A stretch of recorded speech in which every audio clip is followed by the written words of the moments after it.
अध्याय 23। तब अय्यूब ने कहा, मेरी कुड़कुड़ाहट अब भी नहीं रुक सकती। मेरी मार मेरे कराहने से भारी है।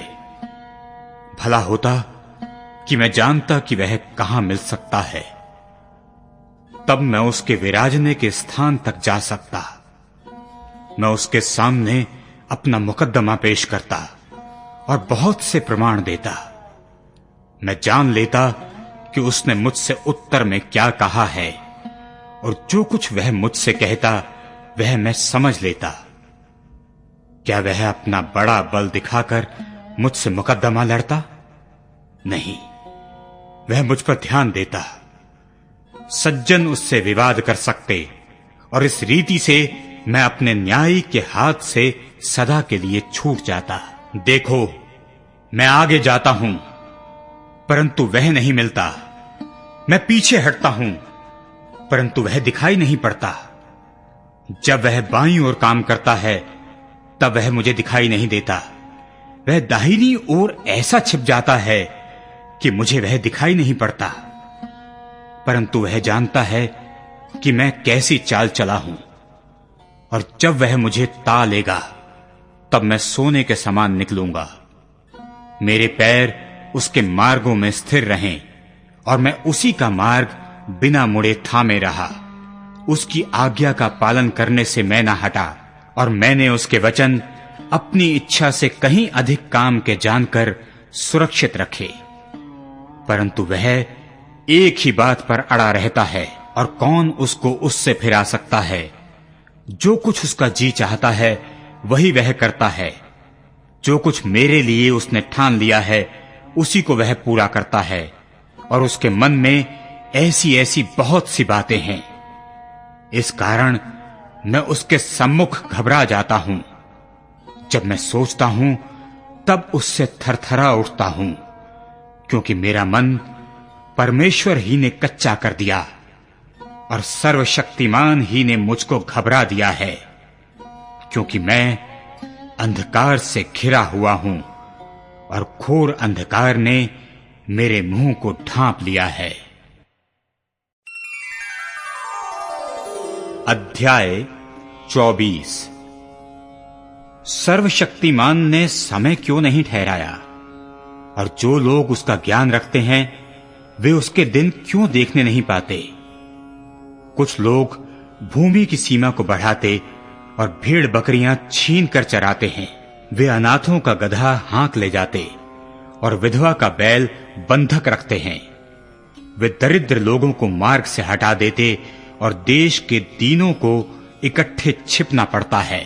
देखो, वे जंगली गधों के समान अपने काम को और कुछ भोजन यत्न से ढूंढने को निकल जाते हैं। उनके बाल बच्चों का भोजन उनको जंगल से मिलता है। उनको खेत में चारा काटना और दुष्टों की बची बचाई दाख बटोरना पड़ता है।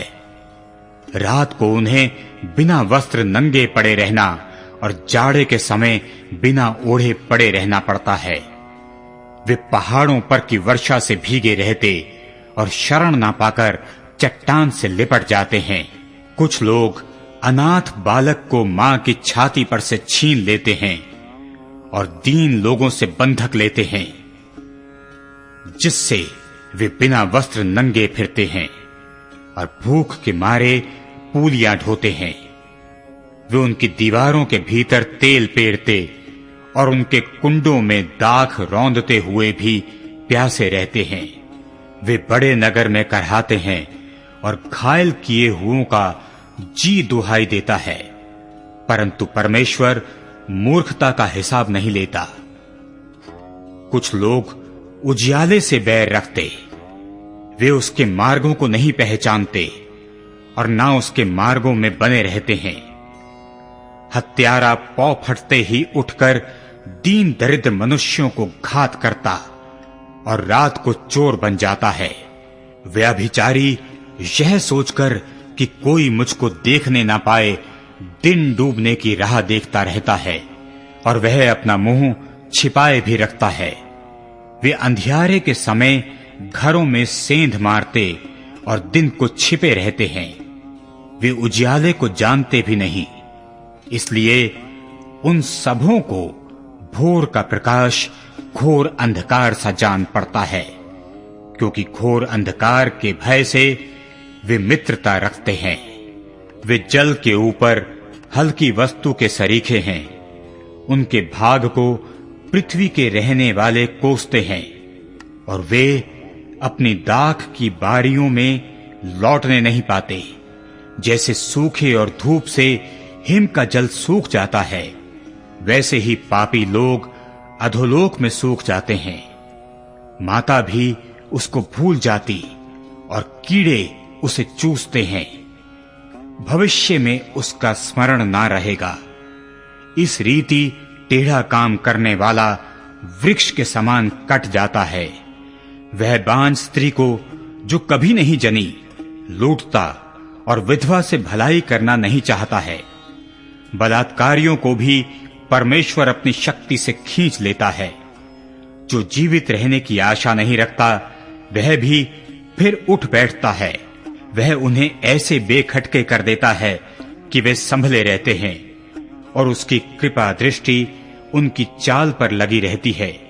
वे थोड़ी देर के लिए बढ़ते हैं, तब जाते रहते हैं।